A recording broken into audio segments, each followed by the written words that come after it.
Mungkin ada di antara Anda yang pernah melihat testimoni semacam begini. Alhamdulillah setelah saya mempraktekkan teknik ini, setelah saya ikut training ini, setelah saya mempelajari dan mempraktekkan metode ini, saya mendapatkan uang cash sehari 100 juta rupiah. Yeay! Lalu ketika Anda menonton testimoni itu, Anda jadi kepengen dan Anda optimis banget untuk bisa seperti itu. Dan Anda menggunakan metode yang sama, Anda menggunakan cara-cara yang sama dengan dia. Tapi setelah waktu berganti waktu, hari berganti hari, bulan berganti bulan, sampai detik ini, testimoni itu tetaplah testimoni dan Anda tetaplah Anda yang tidak kemana-mana. Ada yang gitu nggak? Saya yakin yang kayak gitu banyak, karena yang curhat ke saya banyak. Pertanyaannya, kenapa begitu? Kenapa? Video ini mudah-mudahan bisa memberikan jawabannya. Simak sampai selesai. Dasar manusia itu seperti ini, gitu ya. Sebaik-baiknya orang ada potensi jahat dalam dirinya yang belum terstimulasi. Sejahat-jahatnya orang ada kebaikan di dalam dirinya. Yang ini kalau kita sentuh terus ini mau besar.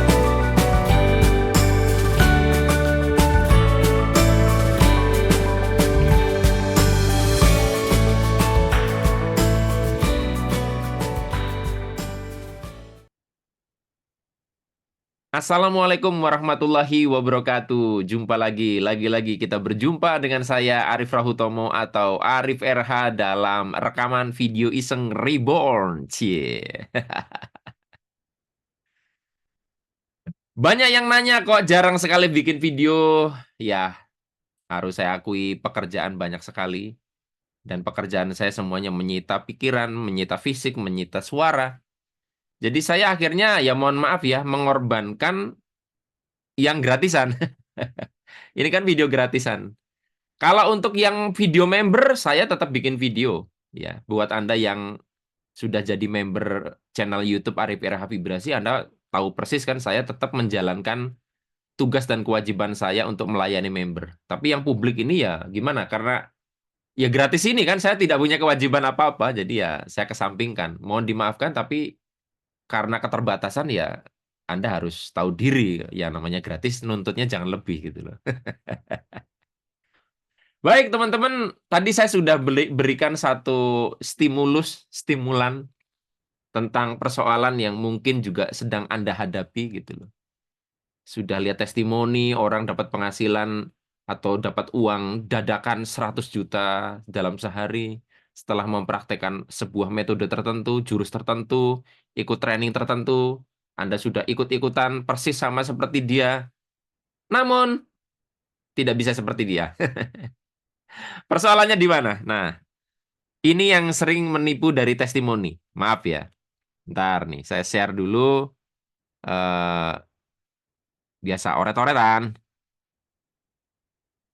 Ntar nih. Ya, jadi gini teman-teman. Tadi kan ada testimoni nih. Saya nulisnya pelan-pelan ya, karena ini nulisnya di layar laptop, pakai stylus, dan saya sudah cerita beberapa waktu lalu stylus saya rusak gitu. Ambles ya, padahal ini nggak murah. Oke, testimoni dan di situ dikatakan dia dapat uang cash dalam 1 hari ya. 1 hari bisa dapat duit 100 juta cash ya. Oke ya. Nah, kalau misalkan Anda nonton video ya, nonton tulisan testimoni kayak gini, kan pasti bikin ngiler ya. Siapa sih yang nggak mau misalnya? Nah, lalu kan Anda mengikuti ya. Biasanya Anda ikuti caranya ya. Anda ikuti caranya ya. Anda ikuti apa trainingnya kalau dia ikut training tertentu ya. Ini kan sering digunakan untuk marketing training-training tertentu, seminar gitu ya. Atau kalau itu dari buku, Anda beli bukunya, ya, beli buku dan sebagainya. Nah, harapannya tentunya Anda melakukan ini semua adalah supaya menghasilkan ini. Yang katanya kalau di testimoni biasanya tambah bombastis, hanya dalam waktu 3 bulan. Wah, nah sementara setelah Anda coba praktekan ini, udah lebih dari 3 bulan, bahkan sampai 1 tahun, 2 tahun, Anda tetap berada di sini dan tidak pernah sampai ke sini. Pertanyaannya kan kenapa? Nah, teman-teman, jujur saja, testimoni itu kadang kenapa saya tidak katakan testimoni menipu, tapi jadi menipu karena orang yang memberikan testimoni tidak memberikan informasi utuh tentang sebetulnya kenapa dia bisa dapat segitu. Saya kasih kasih contoh sederhana nih, ya. Katakanlah misalkan 100 juta, dapat duit 100 juta nih, ya, dapat duit cash 100 juta nih kan. Kita kan gini deh tadi.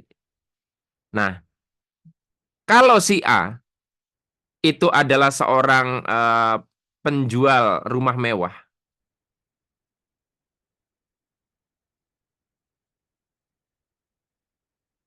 Lalu ini adalah buruh tani. Buruh tani tapi udah canggih ya, dia sudah melek informasi, melek YouTube gitu loh. Nah, dua orang ini sama-sama menyaksikan testimoni dapat duit 100 juta tadi. Lalu si A ikut pelatihan, si B ikut pelatihan yang sama, atau beli buku yang sama, dipraktekkan. Nah, sekarang pertanyaan saya, kalau misalkan pun mereka sama-sama praktek loa, misalkan, kemampuan untuk menghasilkan uang antara pekerjaan A sebagai penjual rumah mewah dengan kemampuan menghasilkan uang si B sebagai buruh tani, besar mana? Jujur aja, kita nggak bicara tentang faktualnya ini juga bisa saja kan jual rumah nggak laku. Tapi potensinya, kemungkinannya lebih besar mana? Ini dong. Ini ya tanda tanya. Nah, dari mana kita bisa tahu kemungkinan itu ada? Dicek aja, cari aja. Ada tidak orang yang jualan rumah mewah dapat bonus segini? Banyak. Kalau Anda punya teman-teman orang yang marketing properti, ya, jualannya sales properti, namanya dapat bonus ratusan juta itu bukan hal yang heran. Tapi coba cari tunjukkan kepada saya orang yang dari jadi buruh tani lalu dapat duit 100 juta. Sampai hari ini saya nggak nemu. Apalagi saya dulu kan akrab dengan sawah. Ayah saya juga bertani. Tunjukkan ke saya orangnya. Jadi walaupun hanya ada satu orang yang bisa begini, itu sudah menunjukkan ada kemungkinan bisa ke situ. Sementara buruh tani nggak ada. Nah, maksud saya gini, kebayang nggak ketika si A pekerjaannya penjual rumah mewah, lalu mempraktekkan jurus itu, ya wajar saja dia bisa menghasilkan 100 juta. Karena memang wadahnya mungkin untuk ke situ. Sementara buruh tani diiming-imingi impian yang sama, tetap sebagai buruh tani, tapi berharap juga mendapatkan ini. Iya nggak ketemu, Pak. Makanya saya bilang, yang seringkali tidak disampaikan dalam testimoni adalah, dia pekerjaannya apa? Karena itulah yang saya sebut sebagai wadah teknis. Kalau Anda ingin tahu seberapa potensi wadah teknis Anda, dicek saja ada nggak orang yang lebih lama menjalani profesi itu di bidang yang sama persis dengan Anda? Ada nggak yang mencapai penghasilan segitu? Kalau tidak ada satupun, ya itulah masa depan Anda. Kalau ada satu saja, maka ada potensi ke situ. Semakin banyak orang-orang yang lebih dulu dan lebih lama menjalani profesi itu dan bisa mencapai angka yang Anda harapkan, semakin besar potensi Anda ke situ. Kalau semakin sedikit atau nggak ada, ya berarti semakin kecil. Nah, jadi ketika Anda sudah mempraktekkan atau ingin menuju satu fakta dari bukan ya testimoni, ya sorry, ini harus dipegangin layarnya. Testimoni, maka Anda itu harus pertama kali bertanya ke diri sendiri, ya, wadah teknis dia tuh apa gitu loh.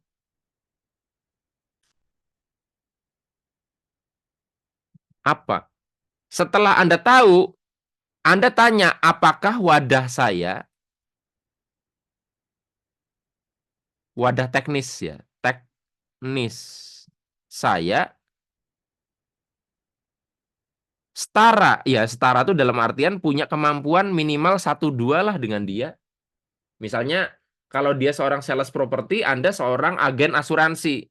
Agen asuransi juga ada tuh banyak yang bisa menghasilkan ratusan juta.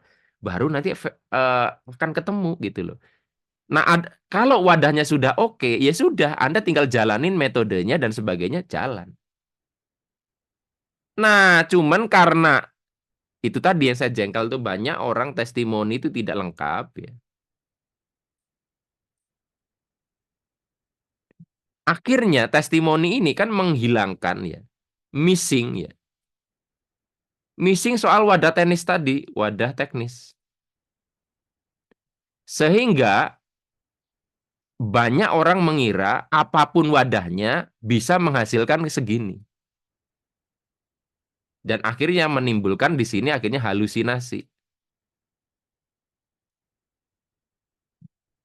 Atau di sini memunculkan konsistensi tanpa hasil. Karena nggak memungkinkan gitu loh. Jadi teman-teman saya perlu jelaskan ini. Kalau Anda sudah mempraktekkan segala hal, mempraktekkan banyak jurus, dan Anda tidak bisa mencapai seperti apa yang menjadi acuan Anda dalam sebuah testimoni. Saya sering sudah bolak-balik bilang ya, kalau misalkan Anda sudah nggak bisa kayak gitu, maka yang harus Anda lakukan, ya, yang harus dilakukan adalah satu, nambah wadah atau ganti wadah,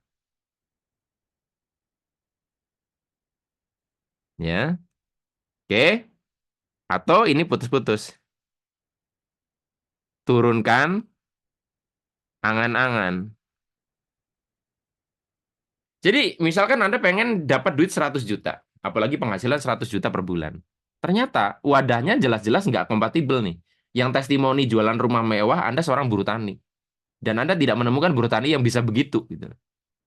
Maka opsinya Anda nambah wadah. Aku pekerjaan apa lagi ya yang punya potensi bisa menghasilkan segitu. Nambah. Artinya Anda tidak keluar dari sebagai seorang buruh tani, Anda nambah job, side job. Oke, saya buruh tani plus saya jadi YouTuber. Ada nggak YouTuber yang penghasilan segitu? Ada, kan bisa. Wadahnya ada. Atau Anda karena nggak punya kemampuan untuk mengerjakan dua hal sekaligus, Anda ganti wadah. Yaudah, aku berhenti jadi buruh tani, aku full timer YouTuber. Misalnya gitu. Nah, kalau misalkan Anda tidak mau nambah, tidak mau ganti, Anda berarti tetap dengan itu, sudah jelas-jelas itu udah bisa. Ya turunkan angan-angan. Nah, tapi di sini seringkali saya dibantah oleh orang-orang yang halusinasi, yang sudah jelas-jelas mereka sendiri tidak bisa membuktikan apa yang mereka yakini. Tapi kan bisa saja kalau Allah berkehendak, Tuhan berkehendak, nanti akan jalan keluar yang tidak disangka-sangka. Lihat, jalan keluar tidak disangka-sangka. Ya bisa saja kan nanti saya tiba-tiba dapat hadiah, Mas, tiba-tiba saya dapat inilah, tiba-tiba saya gini dikasih orang. Akhirnya berkhayal hal-hal yang gampang gitu loh, yang ujuk-ujuk tiba-tiba datang tanpa kita itu melakukan sebuah kepantasan dengan memperbaiki wadah tadi. Nah ini yang akhirnya membuat orang tertarik judi slot, orang tertarik untuk eh, investasi bodong. Karena itu tadi tidak mau membesarkan wadah yang jelas-jelas pasti membutuhkan kerja di situ. Ini menawarkan kemudahan. Wah, kan ini kan mainnya nggak disangka-sangka orang judi kan. Wah, tiba-tiba dapat duit. Oh, tiba-tiba berhasil. Jadi akhirnya begitu. Dan satu lagi kata kuncinya kalau memang jalan keluar ini tidak disangka-sangka, ya jangan menyangka-nyangka. Karena banyak orang yang ngomongnya saya itu nanti ada jalan keluar tidak disangka-sangka, tapi dia menyangka-nyangka. Jalan keluar tidak disangka-sangka itu berarti tidak diharap-harap. Tidak diharap-harap. Lah ini diharap-harap, akhirnya apa? Jadi melekat, akhirnya tidak kemana-mana. Makanya saya bilang gini, Kalau Anda sudah memantaskan wadahnya, oke, saya sudah jadi sales properti, tadinya buruh tani, memungkinkan untuk mencapai 100 juta. Sangat mungkin juga Anda dapat 100 juta bisa jadi nggak dari properti itu. Tapi ketika Anda sudah merasa bahwa wadah itu mungkin, bawah sadar Anda itu tidak menolak itu gitu loh. Jadi misalnya ini wadah Anda nih, wadah teknis. Ya, wadah teknis. Wadah teknis Anda misalkan tadinya buruh tani, ganti deh biar gampang. Ganti jadi sales properti. Kan possibility-nya naik untuk mencapai ke 100 juta tadi, dapat duit 100 juta. Nah, bisa saja Anda dapat 100 juta tuh nggak dari sini. Tapi jelas bukan dari sini ya. Bisa jadi dari hal-hal yang kita tidak duga. Tapi jangan diharap-harap. Karena kalau diharap-harap malah nggak datang. Itu dia makanya. Oleh karenanya, tuh fungsinya ngapain kita menggunakan wadah, berganti wadah kepada yang lebih masuk akal untuk masuk ke sini adalah supaya pikiran bawah sadar merasa ini mungkin. Ketika Anda jadi buruh tani dan Anda tidak menemukan fakta bahwa jadi buruh tani itu bisa mengantarkan Anda ke sini, sebetulnya bawah sadar Anda sendiri sudah nggak support. Nggak mungkin dengan pekerjaan ini bisa ke situ. Tapi kalau Anda jadi sales properti, Anda melihat teman Anda bisa gitu, bos Anda bisa begitu, senior Anda bisa gitu, pikiran bawah sadar Anda akan support menuju ke sini. Dari sini aja sudah kelihatan petanya itu beda sekali. Gitu ya teman-teman ya. Silakan Anda putar ulang-ulang video ini. Yang jelas saya ingin memberikan sebuah gambaran lengkap bahwa kan jangan Anda mentah-mentah menelan testimoni. Anda harus tindak lanjuti tadi dari sebuah testimoni adalah Anda harus cari tahu wadah teknis dia apa. Kemudian Anda bandingkan wadah teknis Anda dengan dia kira-kira compare-nya dapat apa tidak. Kalau tidak, Anda ganti wadah, Anda nambah wadah, atau Anda buang angan-angan. Gitu ya. Tapi ya sekali lagi mau saya ngejelasin gimana kalau orang sudah halu, orang sudah mabuk impian, orang sudah mabuk loa tuh sangat sulit untuk disadarkan. Hanya ini yang bisa saya bagikan dalam video Iseng Reborn kali ini. Mudah-mudahan bermanfaat. Sampai ketemu lagi dalam rekaman video edisi kok kan? Gara-gara saya sering ngomong video edisi spesial khusus member. Ini kan kata-kata untuk video member. Sorry ya, ini kan bukan video member. Saya ulangi nih. Sampai ketemu lagi dalam rekaman video Iseng Reborn yang selanjutnya. Saya akhiri. Billahi taufik wal hidayah. Wassalamualaikum warahmatullahi wabarakatuh. See you.